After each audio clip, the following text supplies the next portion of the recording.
प्रिय दर्शकों नमस्कार, हाजिर हूँ। आज मैं आपको बताने वाला हूँ सूर्य अर्घ देते समय हमें किन बातों का विशेष रूप से ध्यान रखना चाहिए। साथ ही साथ मैं ये भी बताऊंगा कि हमें सूर्य अर्घ क्यों देना चाहिए, इसकी आवश्यकता क्या है।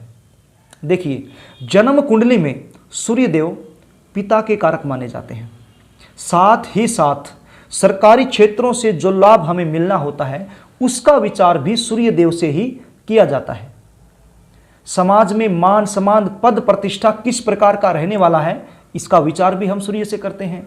हमारे चेहरे का जो तेज है उसका विचार भी हम सूर्य से करते हैं। निरोगता का विचार भी हम सूर्य से ही करते हैं। हम जीवन में कितने बीमार रहने वाले हैं इसका विचार भी हम सूर्य से ही करते हैं।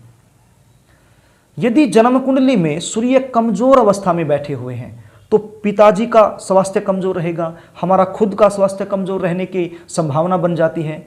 सरकारी क्षेत्रों से जो लाभ हमें मिलना होता है, सरकारी नौकरी के लिए जो हम प्रयास कर रहे हैं उसमें भी अनेक बाधाएं आएंगी। हमारे चेहरे का जो तेज है वो भी कमजोर रहेगा। समाज में मान सम्मान पद प्रतिष्ठा में भी हमेशा कमी बनी रहेगी। तो इस कमजोर सूर्य को यदि हमें मजबूत बनाना है तो हमें सूर्य अर्घ देना चाहिए।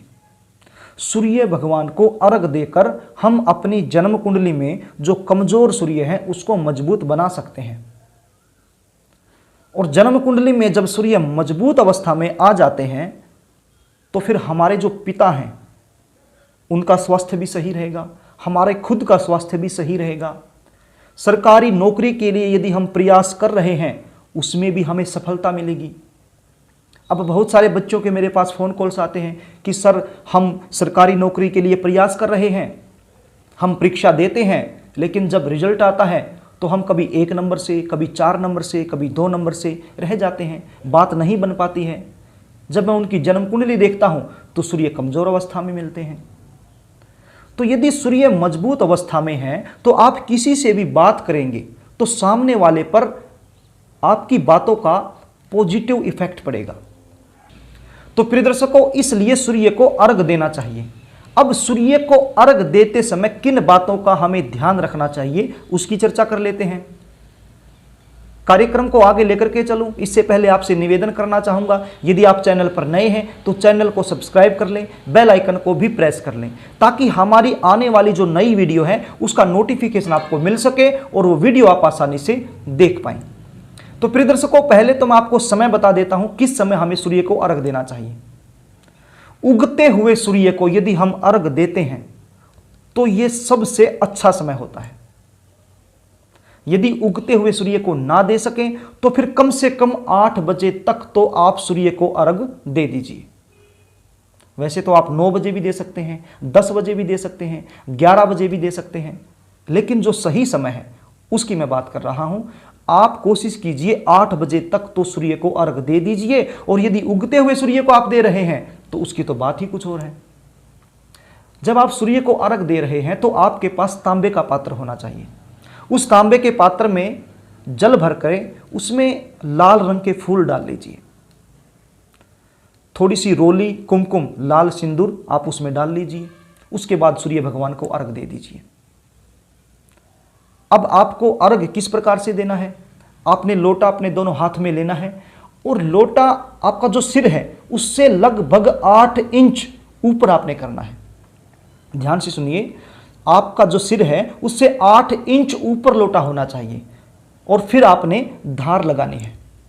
और जो धार जल के नीचे आ रही है उस धार के अंदर से ही आपने उगते हुए सूर्य के दर्शन करने हैं। आप स्क्रीन पर भी देख लीजिए, सूर्य अर्घ देते समय आपने कुछ इसी प्रकार की अपनी मुद्रा बनानी है और साथ ही साथ एक मंत्र का उच्चारण करना है।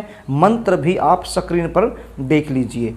ओम एहि सूर्य सहस्त्रांशो तेजो राशि जगतपते अनुकंप्य माम भक्त्य गृहण अर्घम दिवाकर है। इस मंत्र का आपने उच्चारण करना है और सूर्य को अर्घ देना है। यदि आप इस मंत्र का उच्चारण ना कर पाएं तो आप केवल इतना सा बोल दीजिए, ओम श्री सूर्य देवाय नमः अर्घम समर्पयामि। यदि आप इतना सा भी बोलेंगे तो भी आपको पूर्ण फल मिलेगा। कुछ लोगों ने समाज में सूर्य अर्घ को लेकर के एक भ्रम फैला रखा है, एक भ्रांति फैला रखी है। उनका कहना है कि जब हम सूर्य को अर्घ दे रहे हैं तो किसी स्टूल पर खड़े होकर के हमें देना चाहिए, किसी कुर्सी पर खड़े होकर के देना चाहिए, ताकि जो छींटे हैं वो हमारे पाँव को ना लगे। तो जो भगवान राम हुए, कृष्ण भगवान हुए, और भी बहुत सारे संत ज्ञानी ध्यानी लोग हुए, तो क्या वो सब स्टूल पर खड़े होकर के अर्घ देते थे या फिर कुर्सी पर खड़े होकर के अर्घ देते थे? वो जमीन पर ही खड़े होकर के अर्घ देते थे, और जो धार आती थी उसके जो छिंटे निकलते थे उनके पांव को लगते थे। ऐसा कहीं भी नहीं लिखा है कि धार से जो छिंटे निकलते हैं यदि वो पांव को लगे तो हमें पाप लगेगा। ऐसा कुछ भी नहीं है। यदि आप इस भ्रम के शिकार हैं तो यह भ्रम आप अपने आप से मन से निकाल दीजिए। हां, एक बात का ध्यान आप जरूर कीजिए, जब आप जल देते हैं वो जल नीचे इकट्ठा हो जाता है तो वहां पर चप्पल जूती पहन करके मत घूमिए। उसके लिए आप एक काम कर सकते हैं, एक बाल्टी, कोई भी पात्र आप नीचे रख सकते हैं, और जब जल देते हैं वो जल उस बाल्टी में गिर जाए नीचे, और वो बाल्टी का पानी आप किसी भी पेड़ में, पौधे में दे सकते हैं। बस ये इसलिए आप कर सकते हैं। बाकी छींटे लगने से पाप लगेगा या फिर सूर्यदेव रुष्ट होंगे, ऐसा कुछ भी नहीं है। तो प्रिय दर्शकों, मैंने बड़े ही आसान तरीके से आपको समझाने की, बताने की कोशिश की है। आशा भी करता हूं कि आपको समझ में आ गया होगा। फिर भी कोई चीज़ें यदि आपको समझ में ना आई हो तो आप कमेंट बॉक्स के इशारे मुझसे पूछ सकते हैं, मैं रिप्लाई देने की पूरी कोशिश करूंगा। तो प्रिय दर्शकों, कुछ विशेष कामना सिद्धि हेतु कुछ विशेष चीज़ें जल में डालकर सूर्य भगवान को देनी होती हैं। उसके बारे में मैं आने वाली वीडियो में बताऊंगा, क्योंकि वीडियो काफ़ी लंबी हो चुकी है।